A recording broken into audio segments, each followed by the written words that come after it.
आप सभी का आपके अपने YouTube चैनल दिव्य दृष्टि में बहुत बहुत स्वागत है।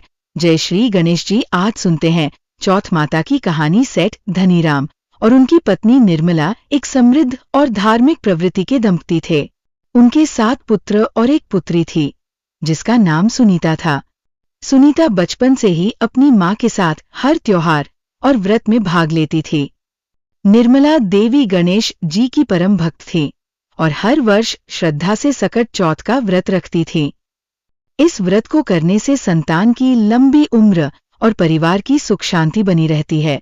सुनीता भी अपनी माँ से ये व्रत रखना सीख गई और पूरी श्रद्धा से इसका पालन करती थी। समय बीतता गया और सुनीता का विवाह एक अच्छे घर में हो गया। विवाह के बाद भी वो अपनी माँ की तरह हर साल सकट चौथ का व्रत करती रही।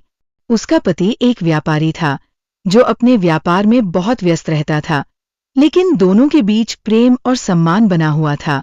एक बार सकट चौथ के दिन सुनीता ने व्रत रखा। उसने सुबह स्नान करके भगवान गणेश की पूजा की और दिन भर निराहार रहकर शाम को चंद्र दर्शन की प्रतीक्षा करने लगी। उसका भाई उसे देखने के लिए आया हुआ था। भाई ने देखा कि उसकी बहन दिन भर भूखी प्यासी है तो उसे चिंता होने लगी। वह अपनी बहन को भूख और प्यास से तड़पता नहीं देख सकता था। भाई ने कहा, बहन, तूने सुबह से कुछ नहीं खाया, चल कुछ खा ले। सुनीता ने उत्तर दिया, भैया, ये सकट चौथ का व्रत है। जब तक चंद्रमा को अर्घ्य नहीं दे देती तब तक मैं अन्न जल ग्रहण नहीं कर सकती। भाई को ये सहन नहीं हुआ। उसने एक योजना बनाई और पास के एक ऊंचे स्थान पर आग जलाकर एक सफेद कपड़ा लटका दिया जिससे ऐसा प्रतीत हो कि चंद्रमा निकल आया है। फिर वो सुनीता के पास गया और कहा, देख बहन, चंद्रमा निकल आया है, तू पूजा करके व्रत खोल ले। सुनीता ने भाई की बात मान ली। उसने उस नकली चंद्रमा को देखकर अर्घ्य दिया और भोजन ग्रहण कर लिया। जैसे ही उसने पहला ग्रास खाया, उसके पति को भयंकर सिर दर्द हुआ और कुछ ही देर में वह अचेत हो गया। घर में हाहाकार मच गया। वैद्य बुलाए गए, झाड़ फूंक करवाई गई, लेकिन कोई लाभ नहीं हुआ। सुनीता को बहुत दुख हुआ। वो समझ नहीं पाई कि ये अनहोनी क्यों हुई। कुछ दिनों बाद वह अपनी माँ के पास गई और अपनी व्यथा सुनाई। माँ ने सुनीता से पूछा, तूने सकट चौथ का व्रत विधि पूर्वक किया था या उसमें कोई त्रुटि हुई थी? सुनीता ने सारी बात बता दी कि कैसे उसके भाई ने छल करके उसे पहले ही भोजन करा दिया था। ये सुनकर माँ को दुख हुआ। उन्होंने कहा, बेटी, तूने व्रत भंग किया था, इसलिए ये विपत्ति आई है।